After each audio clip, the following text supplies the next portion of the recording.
Mr. Medina moves the call. Moving to file item 57, AB 1584, Brown, the clerk will read. Assembly Bill 1584 by Assemblymember Brown and others, and relating to public social services and making an appropriation therefore. Ms. Brown, you are recognized. Thank you, Madam Speaker. It's been a long day, and I'm going to try to make this quick.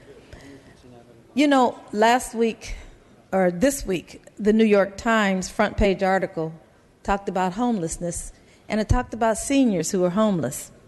Well, seniors in our state are hurting, especially if they're blind, disabled, aged. And so this bill, 1584, would reinstate the cost of living adjustment for the state supplementary program for the aged, blind, and disabled. The bill also requires the maximum SSI and SSP aid payments to increase to 96% of the poverty line by 2017 and 100% of the poverty line by 2018 if AIDS falls below this threshold in the previous year. Recession-era cuts to SSI and SSP put more than 1 million vulnerable Californians into poverty. This bill is the first step towards restoring these important resources to our state's most impoverished, aged, blind, and disabled adults, while stimulating needed economic activity in communities still struggling to recover from this recession. This bill is very, very important to our seniors in the state of California, and I ask for your aye vote. Dr. Wood, you are recognized. Just a question for the author. Without objection. Ms. Brown, where are we headed, just in general, with our aging senior population? You know, we're really headed to a silver tsunami. Really? I thought you might say that.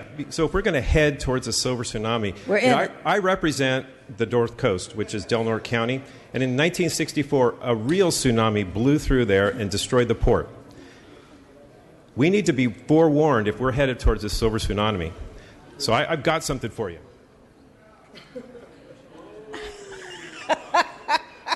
We want to warn you that we're headed to a silver tsunami, Ms. Brown. Permission for him to use this prop? Oh. Permission granted. Can I get permission to use this prop? Permission granted. Without objection. Beautiful. Everyone will be 60. I mean, people are turning 65 every single day. 1,000 people are turning 65. So it's really important that everyone, all you young people in here, you have to take this in consideration as you're making your decisions. This is fantastic. Thank you. Seeing and hearing no further discussion or debate, the clerk will open the roll. All those vote who desire to vote. All those vote who desire to vote. All those vote who desire to vote. This bill requires 54 votes.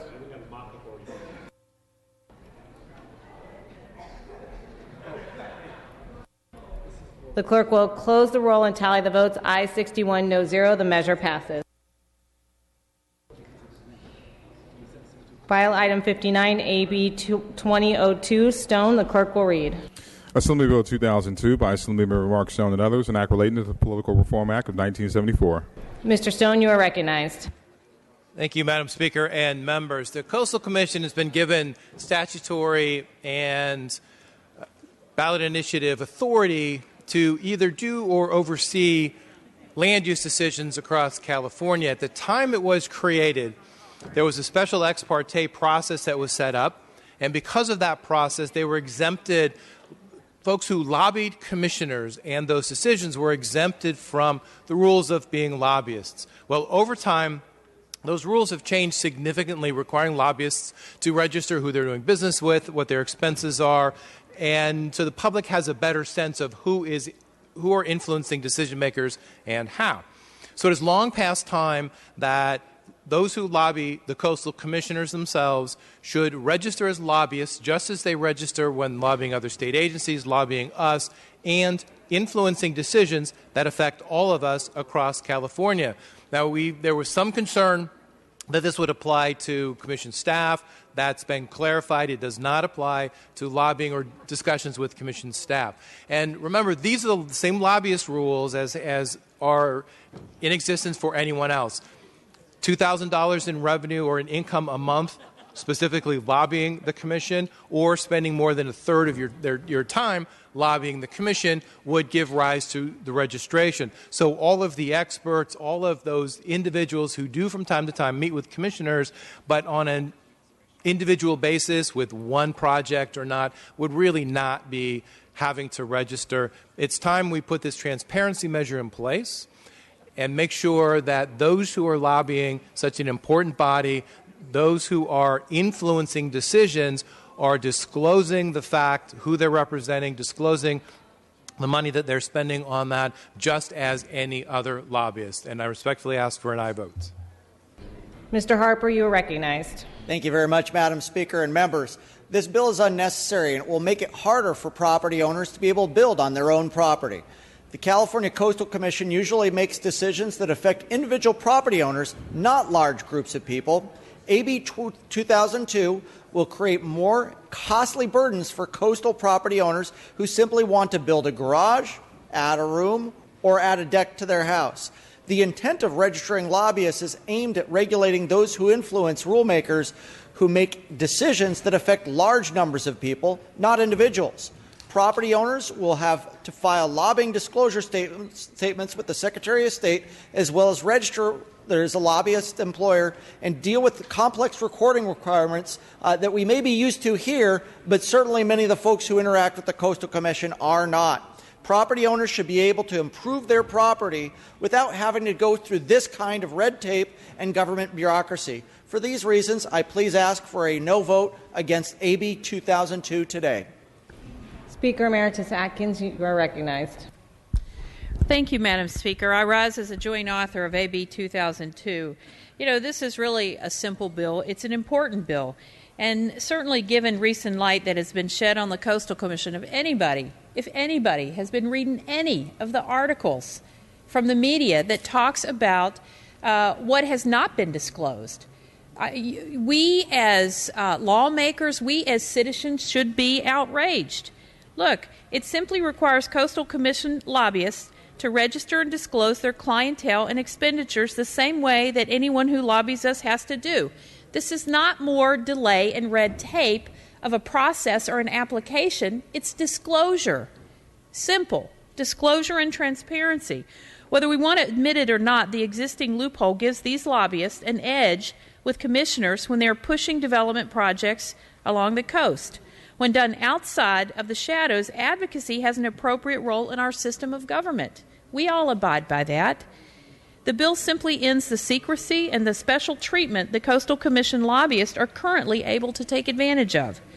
AB 2002 has many Assembly and Senate co-authors who represent the coast, as well as inland members whose constituents visit and enjoy the coast. I think that says a lot. Members, California's coastline is embedded in the very DNA of every California resident, not just wealthy few people who can afford high-priced consultants to buy it for them. We have a duty to protect it. Passing this simple, reasonable bill is one small step we can take toward ensuring that future Californians can enjoy our natural resources. And I might add, the Coastal Commissioners took a vote in support of this legislation. So if they support it to regulate themselves, I don't understand why we wouldn't agree with that. I would respectfully ask for your aye vote. Mr. Cooley, you are recognized. Colleagues, I rise in support of this bill.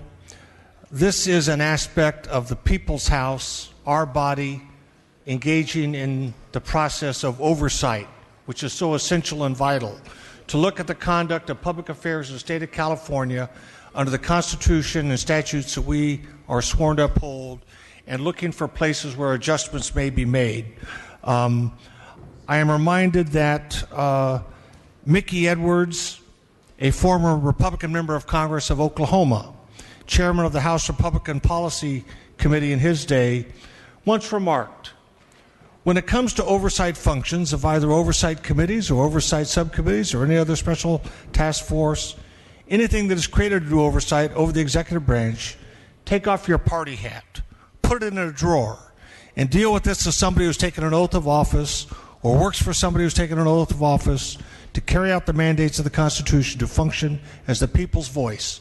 I think this bill is a legitimate exercise of the people's voice. Look at this vital function. Every couple of years, I've had the privilege of taking middle schoolers from Rancho Cordova as a part of a math science camp, take them down to the coast in the district of my good colleague from Santa Cruz, where I have 6th, 7th, and 8th graders who are seeing the ocean for the first time, the magic of that experience, and to preserve this for all perpetuity. That is the purpose of the Coastal Commission, and this fits squarely within it, and I think is a fitting change in light of recent stories. Seeing no further discussion or debate, Mr. Stone, you may close. Thank you. Members, I find myself in rare agreement with our colleague from Huntington Beach because I would not want a homeowner to have to register as a lobbyist. And just as your constituents who lobby you on a regular basis don't have to register as lobbyists because they're coming on their own time of their own volition, they have their own project, they have their own interests. Even if it's a business owner, even if it's someone who is protecting an interest of theirs, they don't register. The lobbyists, however, who are hired by those folks do in fact have to register. Those are the ones who would be treated the same way under this bill. Homeowners, it will not increase their costs. They are not going to have to register as lobbyists. The experts they hire who interact with Coastal Commission staff are not going to have to register as lobbyists. All of that is just not true and will not happen. But there are certain lobbyists who are hired by large developments or environmental groups or anybody else, and their job is to lobby. They are paid to lobby. They are paid to influence decisions one way or the other. And equally across the board, whether it's somebody advocating for the environment, advocating for the coast, advocating for a particular development or not, if they meet the state's definition of a lobbyist, they would have to register as a lobbyist. It's really that simple. That's what this bill is about. It's about transparency. It's about a straightforward process, one that we're all very familiar with and does not affect the folks who come to lobby us in whatever their capacity is. And I respectfully request your aye votes. The clerk will open the roll. All those vote who desire to vote. All those vote who desire to vote. All those vote who desire to vote.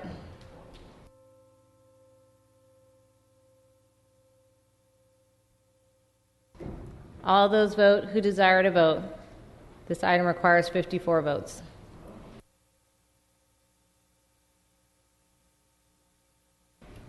All those vote who desire to vote.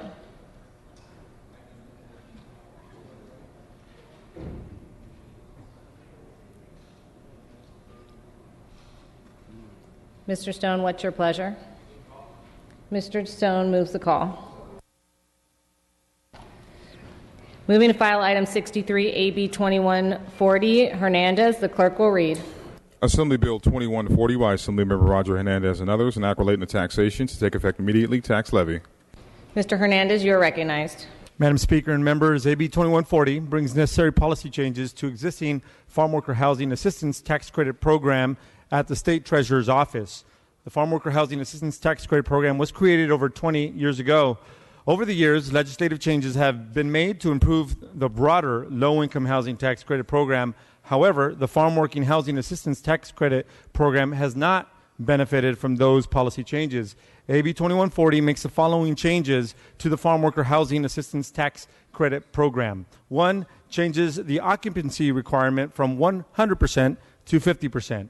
2, allows a farm worker housing tax credit project to receive the 130% boost consistent with other existing state tax credit rules. And 3, it increases the value of the farm workers state tax credit to better utilize the state's private activity bond authority and the 4% federal tax credit, thus enhancing its viability as a financial instrument for developing farm worker housing. There is a need to bring parity to this program to better achieve the legislative goals of using tax credits as a financial tool to create farm worker housing. Currently, there is less than $5 million in unallocated tax credits available for this program. More funding is needed, as well as these policy reforms to build safe and affordable housing for the labor force. AB 2140 has bipartisan support, and I respectfully ask for an aye vote. Seeing no discussion on this item, the clerk will open the roll. All those vote who desire to vote. All those vote who desire to vote. All those vote who desire to vote.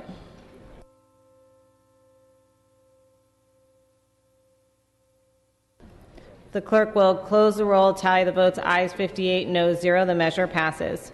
Pursuant to Assembly Rule 77.2, I am re-referring file item 22 AB 2502 Mullen to the Local Government Committee.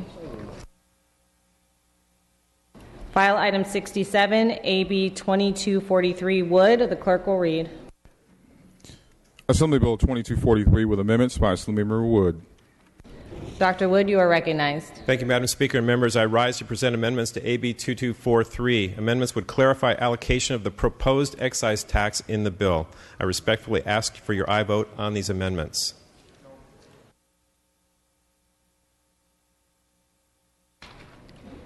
Okay, seeing no further debate or discussion, without objection, we can take a voice vote on the amendments. All those in favor say aye. Aye. All those opposed say nay. The ayes have it. The amendments are adopted, and the bill will be sent out to print and placed back on the file.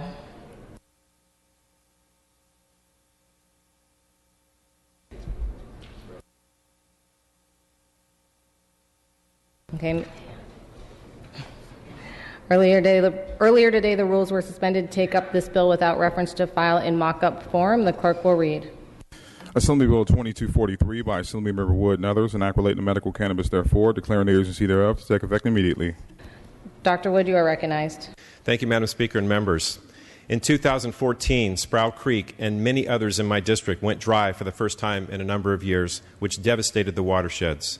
State officials believe the streams went dry from illegal water diversions by marijuana cultivators. Environmental degradation issues dramatically affect my district, where an estimated 65% of the marijuana in the U.S. is grown in 3 counties of my district. I recently met with a coalition of constituents from Trinity County who told me in despair that their county is overrun with organized crime, drug cartels have taken over the county to grow marijuana, and it's getting worse. They need help. But the environmental damages and organized crime activities related to illegal marijuana is not unique to my district. Yes, my district needs help, but the entire state needs help. Last year, my bill, AB 243, along with 2 other bills, created the Medical Marijuana Regulatory Safety Act to create a regulatory structure for the unregulated marijuana market, providing environmental regulations for medical marijuana cultivators. Unfortunately, our ability to enforce these regulations is hamstrung by limited resources and lack of funding. Funding was removed from my bill last year. AB 2243 provides funding for additional resources by establishing a cannabis excise tax based on weight, which the BOE estimates would generate $80 million of new state revenue. The funds collected will be dispersed in the following manner: 30% to local law enforcement, 2% to the Department of Justice to fund and create marijuana enforcement coordination officers who will coordinate enforcement efforts between the DEA, the California DOJ, and the marijuana enforcement team and local law enforcement. 30% of the fund to grant would be environmental cleanup and restoration of public and private lands that have been damaged from illegal marijuana cultivation. 8% to once again fund subvention payments to counties that are Williamson Act contracts, and 30% to fund the watershed enforcement team created by the governor to combat illegal cannabis cultivators and ensure environmental protection and water is not illegally diverted. Local law enforcement, local governments, and the environment would finally receive some relief in the form of the proposed excise tax in my bill. I want to note that AB 2243 has bipartisan support. I respectfully ask for your aye vote. Mr. Patterson, you are recognized. Thank you, Mr. Speaker. Members, I rise to support and ask my colleagues to support this as well. isn't necessary to go through the whole litany of the problems that illegal grows create, but if you were in Fresno, California, Fresno County, the horror stories of up north would be multiplied. This is a very, very good bill. I want to say a great big thank you to the author and to others. We have been working on some amendments that make it even better. It does focus money on law enforcement. It does focus money on the cleanups. It does make it clear in the bill that those areas that are impacted by the illegal grows and the stealing water and all of those things are part of where that money goes and part of the process by which they can earn the opportunity to get these resources. And quite frankly, the results of the amendments and some of the things you've seen really has dramatically increased, we think, $10 million at least or more into law enforcement and to getting to the problem, shutting down the illegal grows, and doing so in effective ways with boots on the ground with a lot of very good law enforcement folks behind it. So I encourage all of us to vote up on this. It's the right thing to do, and the funds will go for very, very worthy causes. Thank you, Ms. Patterson. Mr. Cooley, you are recognized. Colleagues, I want to rise in support of this measure. Two things come to mind. Jerry Mello, a good friend of mine from the city of Mendocino, went out to work one day on behalf of his employer and never came back. He was checking out an illegal marijuana grow in Mendocino County, was gunned down. There's a lot of problems in these areas that are in need of resources.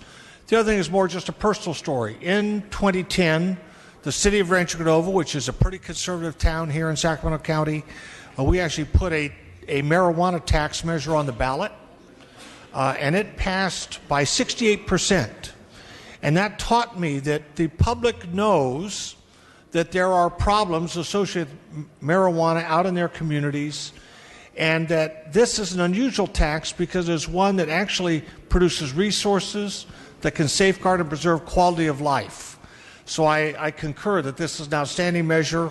I think it is not your typical tax measure, and it is certainly one that will put tools in the toolkit of law enforcement, water preservation, the well-being of counties to deal with what everyone knows is an issue in a responsible way. So I thank you for bringing it forward, Mr. Wood. Thank you, Mr. Cooley. All debate having ceased, Dr. Wood, you may close. I just want to thank my colleague from Fresno and my other Republican colleagues that we've been working with today on this to make this what I believe is a better bill. So I thank you very much. I respectfully ask for your aye vote. With that, clerk will open the roll. All members vote or desire to vote. All members vote or desire to vote. All members vote who desire to vote. All members vote or desire to vote.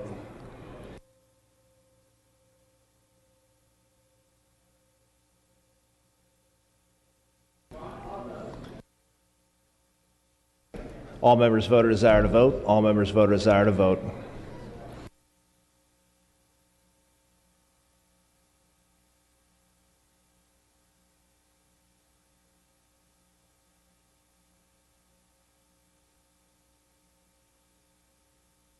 All members vote or desire to vote. All members vote or desire to vote.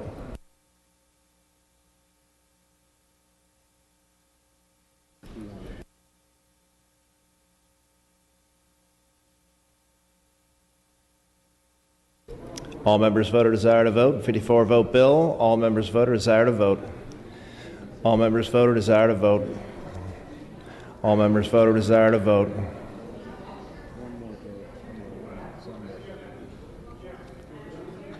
All members vote who desire to vote.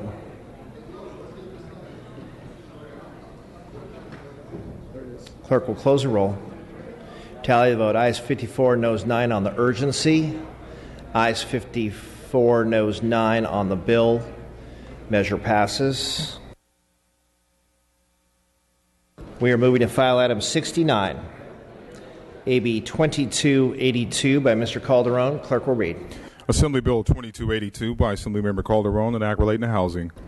Mr. Calderon. Thank you, Mr. Speaker. AB 2282 seeks to provide a better understanding of how the emergence of a new investment activity by large-scale buy-to-rent investors is impacting the residential real estate market in California. AB 2282 also provides a modest 15-day head start for middle-class individuals, families, and other smaller investors to bid on a conventional sale of a home before larger investors can. On the heels of the housing crash, a large-scale buy-to-rent investor designed the first mortgage-based security supported by revenue from single-family rental properties. The prevalence of this type of security is likely to increase, though to what levels remains unknown. Some large investors have even created computer-based algorithms that allow them to invest in a property sight unseen within 8 minutes of a property hitting the market.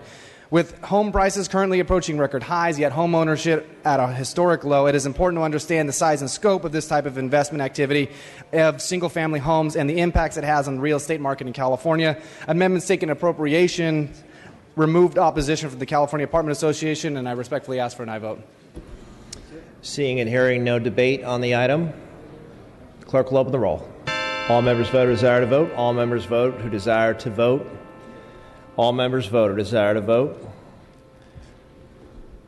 All members vote or desire to vote.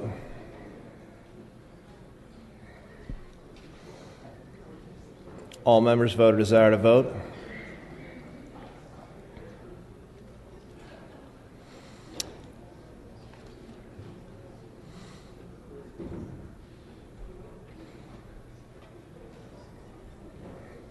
Clerk will close the roll, tally the vote. Ayes 42, noes 20. The measure passes.